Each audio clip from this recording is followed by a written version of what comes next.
Everyone, welcome back to के गुरु channel bye निर्मल गुप्ता। प्यारे बच्चों, आज हम शिक्षा निदेशालय द्वारा आई हुई कक्षा 6 की विज्ञान की कार्यपत्रक नंबर 14 सॉल्व करेंगे।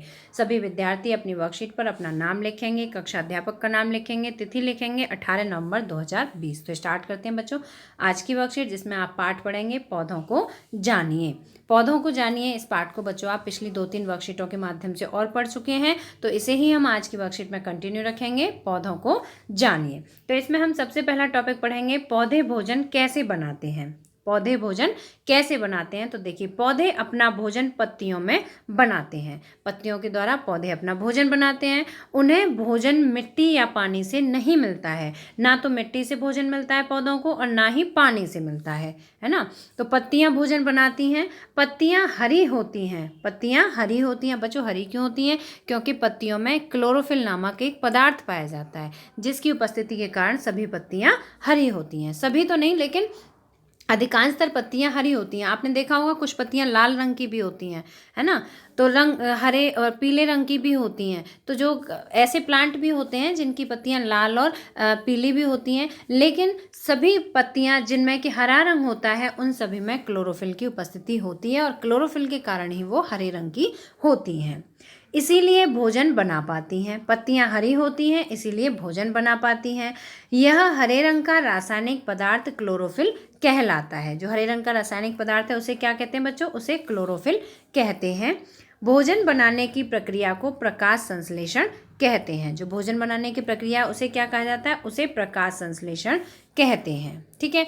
अब देखिए, यहाँ पर सही गलत का चिन्ह लगाइए। ये आपको अपनी कॉपी में करना है। सही गलत का चिन्ह लगाइए। तो देखिए, पहला सेंटेंस है, भोजन बनाने के लिए पौधों को ऑक्सीजन चाहिए। तो बच्चों बताइए, क्या उन्हें ऑक्सीजन की ज़रूरत होती है भोजन बनाने के लिए? नहीं होती है, तो ये गलत है। ठीक है।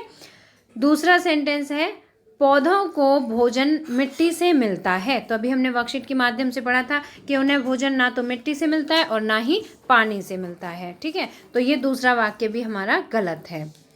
और इसके बाद तीसरा है, पौधे अपना भोजन हरी पत्तियों में बनाते हैं। तो ये हमने यहाँ पहली लाइन से ही पढ़ा था कि पौधे अपना भोजन हरी पत्तियों में बनाते हैं। तो ये हमारा वाक्य सही है। चौथा सेंटेंस है, प्रकाश संश्लेषण के लिए सूर्य के प्रकाश की आवश्यकता होती है। तो ये सेंटेंस भी सही है। पांचवा है, पौधों को भोजन सूर्य से मिलता है। तो पौधों को भोजन सूर्य से मिलता है? नहीं, तो ये गलत है। ठीक है। ये आपको अपनी कॉपी में करना है। ये आपके लिए एक्सरसाइज है। सही गलत का चिन्ह लगाइए। पहले आप ये प्रश्न लिखेंगे। प्रश्न लिखने के बाद आप सभी वाक्यों को लिखेंगे, और अगर सही है तो सही का निशान, गलत है तो गलत का निशान आप लगाएंगे। ठीक है बच्चों, ये आपको अपनी कॉपी में करना है। इसके बाद बच्चों, यहाँ पर देखिए, चित्र के माध्यम से भी समझाया गया है। ये देखिए, ये एक प्लांट है। ठीक है। ये फूल है, ये इसकी पत्तियां हैं, ये इसकी जड़ें हैं। अब ये जो प्लांट है बच्चों, ये जो मिट्टी है, मिट्टी के अंदर जड़ें होती हैं, आप सभी जानते हैं ना। तो ये जो जड़ें होती हैं, ये मिट्टी के अंदर से जल को अवशोषित कर लेती हैं, है ना। जल को अवशोषित कर लेती हैं। और ये जो पत्तियां होती हैं, ये हमारे वायुमंडल से क्या अवशोषित करती हैं? कार्बन डाइऑक्साइड ग्रहण करती हैं और ऑक्सीजन को छोड़ती हैं। ठीक है। ये देखिए, ये रिसीव करने का है, मतलब ये ग्रहण करती हैं। पत्तियां क्या ग्रहण करती हैं? Carbon dioxide. और क्या चीज़ छोड़ती हैं? ये ऑक्सीजन छोड़ती हैं। ठीक है। और ये जो पत्तियां होती हैं, ये सूर्य से प्रकाश ग्रहण करती हैं, है ना। प्रकाश ग्रहण करती हैं। प्रकाश ग्रहण करती हैं, तो ये भोजन का निर्माण कर पाती हैं। तो इन्हें भोजन का निर्माण करने के लिए कार्बन डाइऑक्साइड की ज़रूरत होती है, सूर्य के प्रकाश की ज़रूरत होती है ना। और इन्हें सूर्य के प्रकाश की भी आवश्यकता होती है। ठीक है। इसके बाद बच्चों देखिए, यहाँ पर दूसरा चित्र दिखाया गया है। चित्र के माध्यम से बताया गया है वाष्पोत्सर्जन। ठीक है। वाष्पोत्सर्जन मतलब वाष्प को किस तरह से उत्सर्जन किया जाता है। पानी जो जमीन पर गिरता है, वह पौधों की जड़ों द्वारा सोख लिया जाता है। जो जमीन में पानी होता है, या जो बरसात के रूप में जमीन पर गिरता है, उस पानी को पेड़ कैसे? जड़ों के माध्यम से सोख लेते हैं। जड़ों से पानी तने से होता हुआ पौधे की पत्तियों तक पहुंचता है। पत्तियों में यह पानी वाष्प के रूप में परिवर्तित होता है, और फिर वाष्प के रूप में ही वायुमंडल में चला जाता है। ठीक है। तो यहाँ पर देखिए, चित्र के माध्यम से भी समझाया गया है। ये एक पेड़ है। पेड़ की जो जड़ें हैं बच्चों ये मिट्टी के अंदर हैं, है ना, ये मिट्टी है, ब्राउन कलर में दिख रही है ना आपको, ये सब मिट्टी है और ये पेड़ की जड़ें हैं। तो जो पेड़ की जड़ें होती हैं वो मिट्टी से जलावशोषण कर लेती हैं, मतलब जल को अवशोषित कर लेती हैं, पानी को ग्रहण कर लेती हैं, है ना।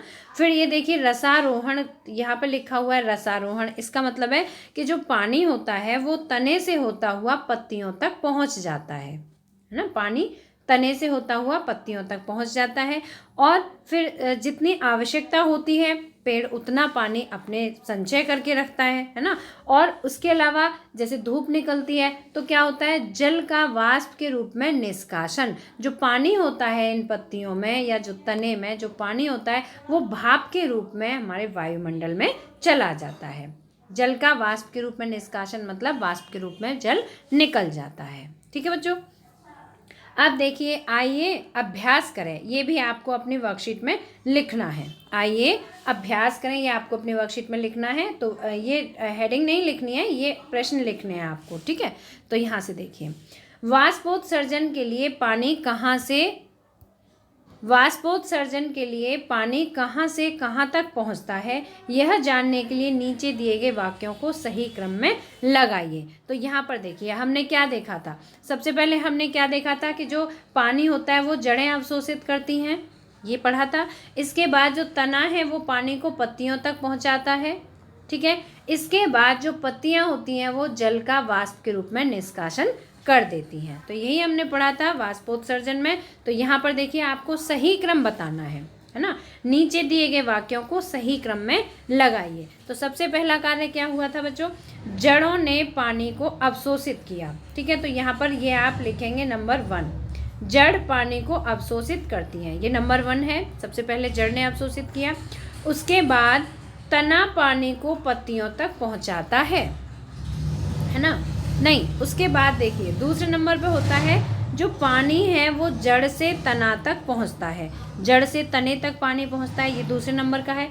तीसरा है तना पानी को पत्तियों तक पहुंचाता है, तना पानी को पत्तियों तक पहुंचाता है। और चौथे नंबर पर आप लिखेंगे पत्तियों से पानी वाष्पित हो जाता है, ठीक है। तो ये आपका बिल्कुल सही क्रम है। पहले आप प्रश्न को इसी तरह से लिखेंगे जैसे यहाँ पर लिखा हुआ है, फिर आप उत्तर डाल के सही क्रम में लिखेंगे। तो नंबर 1 पर लिखेंगे जड़ पानी को अवशोषित करता है, नंबर 2 पर लिखेंगे पानी जड़ से तना तक पहुँचता है, नंबर 3 है तना पानी को पत्तियों तक पहुँचाता है, और नंबर 4 है पत्तियों से पानी वाष्पित हो जाता है। तो इस तरह से ये आपको अपनी कॉपी में लिखना है, ठीक है बच्चों। तो आज की जो वर्कशीट है इसमें 2 कार्य थे, एक तो ये आपको अपनी कॉपी में करना है और इसके अलावा एक ये था, ठीक है, जिसमें आपको सही गलत का चिन्ह लगाना है। तो ये भी आपको अपनी कॉपी में करना है, ठीक है।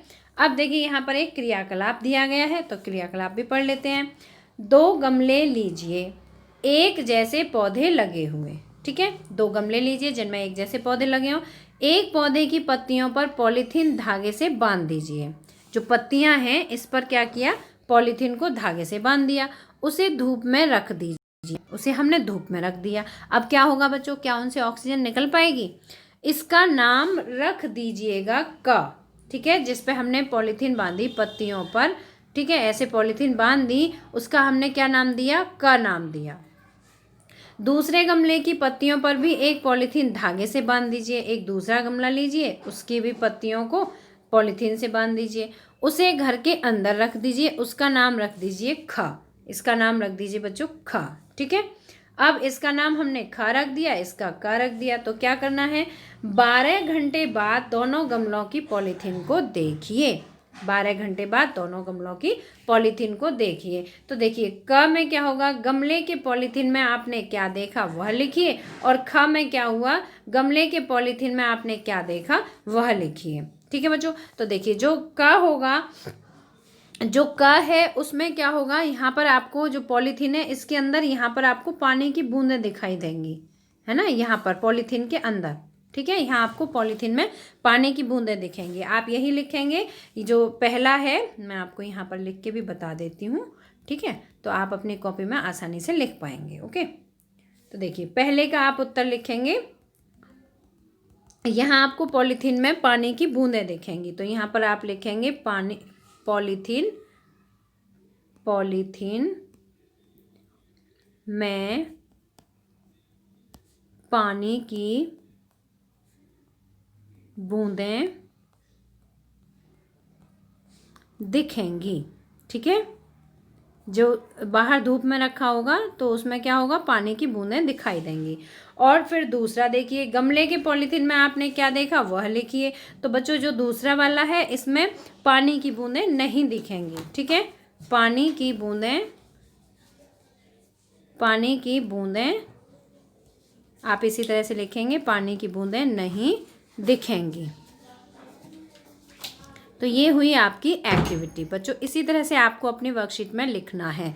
तो मुझे उम्मीद है कि आपको ये अच्छी तरह से समझ में आ गया होगा। अगर आपको वीडियो पसंद आया हो तो लाइक ज़रूर करना, और अगर आपको कोई कमेंट करना चाहते हैं आप तो कमेंट ज़रूर करना। और अगर आपने अभी तक हमारे चैनल को सब्सक्राइब नहीं किया तो आज सब्सक्राइब जरूर करना।